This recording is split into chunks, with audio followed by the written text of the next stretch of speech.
Assalamualaikum warahmatullahi ta'ala wabarakatuh.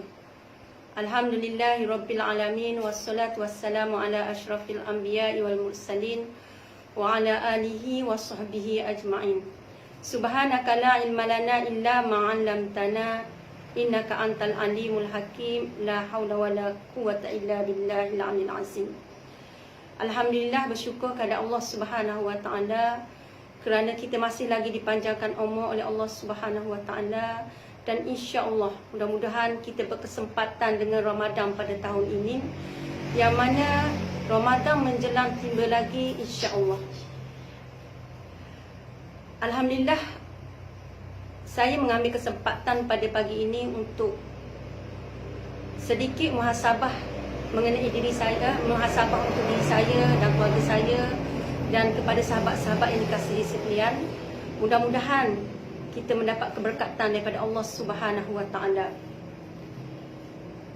Biarpun tazkirah ini adalah tazkirah ringkas, namun tazkirah ini walaupun tidak wajib untuk didengari, tetapi apabila cuba kita mendengarnya, banyak perkara yang kita tidak tahu ataupun kita tersedar setelah mendengarnya, maka sangatlah dituntut untuk kita mengikutinya. Janganlah kita rasa rugi untuk duduk dalam beberapa minit sahaja.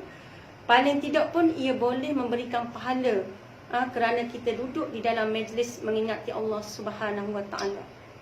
Firman Allah Subhanahu wa ta'ala yang berbunyi, wa zakir fa inna zikra tanfa'ul mu'minin, yang bermaksud berikanlah peringatan kerana peringatan itu memberikan manfaat kepada orang-orang yang beriman. Allah alam. Sahabat-sahabat yang dikasihi sekalian, Ramadan menjelma lagi. Apakah persediaan kita?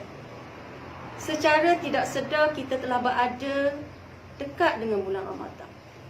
Mungkin kita masih lagi teringat pelbagai kenangan manis kita pada Ramadan tahun lalu, yang mana kita masih mengingati bagaimana suasana Ramadan tahun lalu, yang mana kita rasa bahawa Ramadan tahun lalu sangat kita rasa gembira. Maka kita akan menghadapi Ramadan pula pada tahun ini, walaupun dalam keadaan Ramadan tahun ini berbeza pada tahun-tahun yang lalu, kerana Ramadan kita pada tahun ini berada dalam suasana pergerakan ataupun suasana perintah kawalan pergerakan. Namun begitu, dengan suasana yang ada pada tahun ini, kita juga merasa sedikit hiba dan sedih kerana telah diuji oleh Allah Subhanahu wa ta'ala seluruh dunia dan juga negara kita Malaysia dengan satu penyakit ataupun virus yang melanda seluruh dunia, iaitu COVID-19 yang berlaku sekarang ini. Sebab itulah Ramadan kita pada tahun ini, Ramadan yang banyak kawalan yang mesti kita buat, namun tidak menjadi makna kata halangan kepada kita untuk melaksanakan perintah daripada Allah Subhanahu wa ta'ala. Bulan Ramadan adalah bulan yang dirindui oleh mereka yang ingin melakukan kebaikan. Ia sentiasa dinantikan oleh orang yang beriman. Malahan mereka sentiasa mendoakan supaya kita berkesempatan pada Ramadan akan datang. Oleh itu, Rasulullah sallallahu alaihi wasallam sentiasa melaungkan doa bila mana kita berdekatan dengan bulan Ramadan. Bila kita masuk bulan Rejab, Nabi ajar ataupun Nabi didik kepada sahabat-sahabat Nabi supaya berdoa dengan doa yang sentiasa Nabi sallallahu alaihi wasallam baca, iaitu Allahumma barik lana fi Rejab, fi Sya'ban wa ballighna Ramadan. Yang bermakna, ya Allah, berkatilah kami di bulan Rejab, bulan Sya'ban, dan sampaikanlah kami di bulan Ramadan al-Mubarak. Sahabat-sahabat yang dikasihi sekalian, doa ini yang diulang-ulang oleh Rasulullah sallallahu alaihi wasallam apabila mendekati bulan yang mulia ini, di mana baginda telah mendidik para sahabatnya untuk mengungkapkan doa yang mulia ini bagi mendidik hati dan jiwa mereka agar menyambut Ramadan dalam keadaan agar menyambut Ramadan dengan penuh kerinduan dan kecintaan kepada Allah Subhanahu wa taala. Sebenarnya doa sebelum Ramadan ini merupakan persediaan mental agar kita dapat berhadapan bulan Ramadan ini dengan penuh penghayatan, kesediaan dan kesedaran. Persediaan ini dilakukan untuk menyediakan hati yang sedia untuk dididik, nafsu yang sedia dilentur, dan jiwa yang sedia dibentuk dengan acuan keimanan. Jadi oleh itu, sahabat-sahabat yang dikasihi sekalian, pada bulan Ramadan ini disebut juga bulan tarbiyah. Bulan Ramadan ini juga disebut sebagai bulan tarbiyah, yang mana pada bulan Ramadan inilah untuk ditarbiyahkan diri kita. Yang pertamanya seperti mana yang disebut oleh Allah Subhanahu wa taala, bahawa bulan Ramadan ini boleh melahirkan sifat takwa umat manusia, umat Islam kepada Allah Subhanahu wa taala, seperti mana yang disebut oleh Allah Subhanahu wa taala. A'udzubillahi minasyaitonirrajim.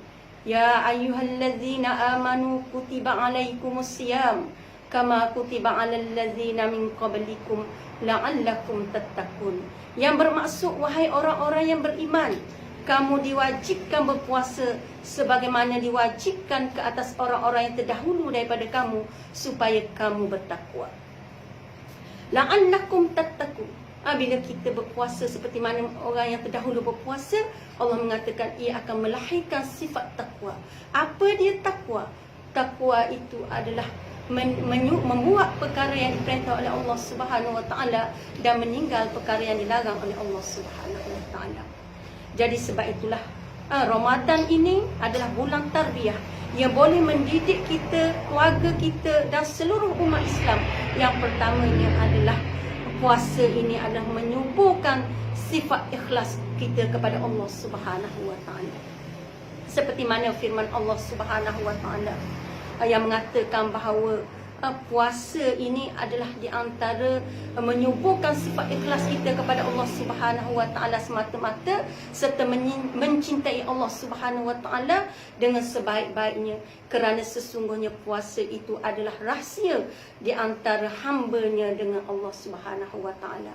Berhubung dengan perkara ini, Nabi sallallahu alaihi wasallam menyatakan dalam hadis kursi yang bermaksud, semua amalan kebajikan anak Adam adalah untuknya melainkan berpuasa. Sesungguhnya puasa adalah untuk umat, adalah untukku, dan akulah yang akan memberi balasan untuknya. Orang-orang yang berpuasa itu telah meninggalkan makan dan minum dan menahan nafsu syahwatnya semata-mata kerana taat dan patuh kepada perintahku, yakni perintah Allah Subhanahu wa taala. Yang kedua, puasa ini akan melahirkan iaitu sifat sabar. Puasa ini akan melahirkan kepada kita sifat sabar, yang mana mesti kita sabar dalam semua perkara. Yang mana Nabi sallallahu alaihi wasallam menyatakan bahawa puasa itu ada separuh daripada kesabaran. Dalam bulan puasa inilah ditarbiahkan kepada kita supaya kita banyak bersabar, iaitu sabar dari segi mengerjakan perkara-perkara dan perintah oleh Allah Subhanahu wa taala. Bukan makna kata sabar, makna kita kena bersabar di dalam mengerjakan perintah Allah Subhanahu wa taala. Bersabar di dalam melawan makan dan minum, dan juga bersabar di dalam perkara marah, dalam perkara dengki, dalam perkara-perkara yang perkara-perkara yang terkeji ataupun mazmumah, mesti kita makna kata melahirkan sifat tersebut, meninggalkan sifat-sifat mazmumah tersebut, supaya puasa kita itu termasuk dalam disebut dalam puasa orang-orang yang bertakwa, la'allakum tattaqun. Jadi insya-Allah puasa adalah mendidik kita, melahirkan sifat sabar kepada kita.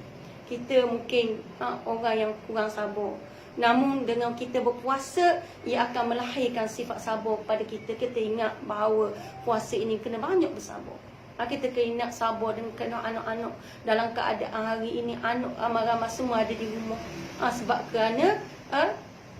kerana perintah kawalan pergerakan yang mana keluarga bersama berhimpun ini, inilah di antara juga peluang yang baik kita mendidik anak kita dengan sabar, ajak anak kita sembahyang secara berjemaah, nanti bulan puasa ajak dia bertadarus bersama-sama. Kita bersabar walaupun dalam keadaan kerana anak-anak berbagai. Kadang-kadang anak lepas sahur, lepas sembahyang subuh anak tidur, tapi kita kena bersabar, didik anak-anak kita supaya bertadarus bersama, bertarawih bersama. Dan satu lagi mesti kita sabar, kalau kita boleh buat pada tahun ini, kita bersabar di dalam berbuka puasa dengan makanan yang berlebihan-lebihan, makanan yang bermewah-mewahan.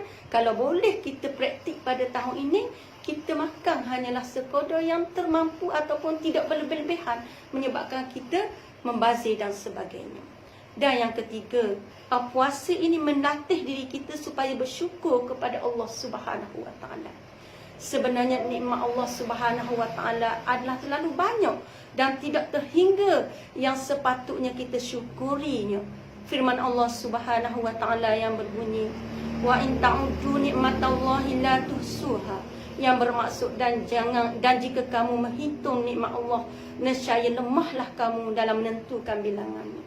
Ya Allah, ya Tuhanku, banyaknya nikmat yang Allah kurniakan kepada kita. Walaupun dalam keadaan Tuhan murka kita, Tuhan turun bala dengan bala virus yang melanda negara kita, namun banyak lagi nikmat yang Allah kurniakan kepada kita, yang patut kita bersyukur banyak-banyak kepada Allah Subhanahu Wa Taala. Walaupun dalam keadaan ramai yang tidak boleh bekerja, namun rezeki masih lagi Allah beri kepada kita walaupun tidak bekerja. Jadi itulah di mana kita banyak-banyak bersyukur dengan kurniaan Allah Subhanahu Wa Taala kepada kita. Dan yang terakhir yang saya nak sebut, Ramadan ini juga, berpuasa ini juga melahirkan kita sifat simpati kepada golongan miskin. Yang mana insya-Allah pada bulan Ramadan ini, walaupun kita kata kita bukanlah tergolong dalam kalangan orang yang berada, namun kita boleh melahirkan sifat kita ni, sifat suka menolong orang-orang yang susah daripada kita. Sebab itulah Islam ajar kepada kita untuk kita rasa bahawa kita lebih daripada orang lain, kita mesti memandang orang yang lebih susah daripada kita. Dan kita jangan melihat orang yang lebih senang daripada kita, maka sudah pasti kita akan merasakan bahawa kita yang paling susah. Tapi itulah bila kita berpuasa, berada dalam bulan Ramadan, banyaklah kita bersedekah, kita menolong orang yang lebih susah daripada kita. Dan ia akan melahirkan rasa sifat simpati. Bagaimana orang-orang yang tak boleh makan, orang yang tak boleh minum, lapar dan sebagainya, maka bila kita berpuasa, kita akan merasai sendiri bagaimana orang lapar, orang kelaparan, orang tidak dapat makan dan minum, orang yang susah yang tidak dapat makanan. Maka dengan inilah melahirkan sifat kita untuk membantu kepada orang-orang yang susah. Jadi saya rasa itulah saja peringatan atau muhasabah untuk diri saya bagi kita menghadapi Ramadan pada tahun ini. Walaupun dalam suasana yang tidak seperti mana tahun-tahun yang lalu, mungkin tidak ada dah pasal bazar Ramadan seperti mana tahun lepas, namun tidak mestinya kita kata kita tak boleh berbuka puasa, kita tak boleh makan dan sebagainya. Kita banyak lagi perkara-perkara, benda-benda yang boleh kita buat sendiri. Dan begitu juga hikmahnya juga, mungkin selama ini kita tarawih bersama dengan jemaah di surau di masjid. Tapi tahun ini kita boleh bertarawih bersama anak-anak kita, keluarga kita dan cucu-cucu kita, dan lagi boleh merapatkan lagi ukhuwah, kasih sayang di antara kita bersama anak-anak dan keluarga kita. Jadi insya-Allah mudah-mudahan kita dipanjangkan umur oleh Allah Subhanahu Wa Taala dan berkesempatan Ramadan pada tahun ini, dan mudah-mudahan Ramadan tahun ini lebih baik daripada tahun-tahun yang lepas. Jadi saya sekadar itulah saja tazkirah daripada saya. Sesungguhnya yang baik datang daripada Allah, dan yang lemah itu kelemahan diri saya sendiri. Saya sudahi dengan lafaz yang mulia. Wabillahi taufiq wal hidayah. Wassalamualaikum warahmatullahi taala wabarakatuh. Wallahu a'lam.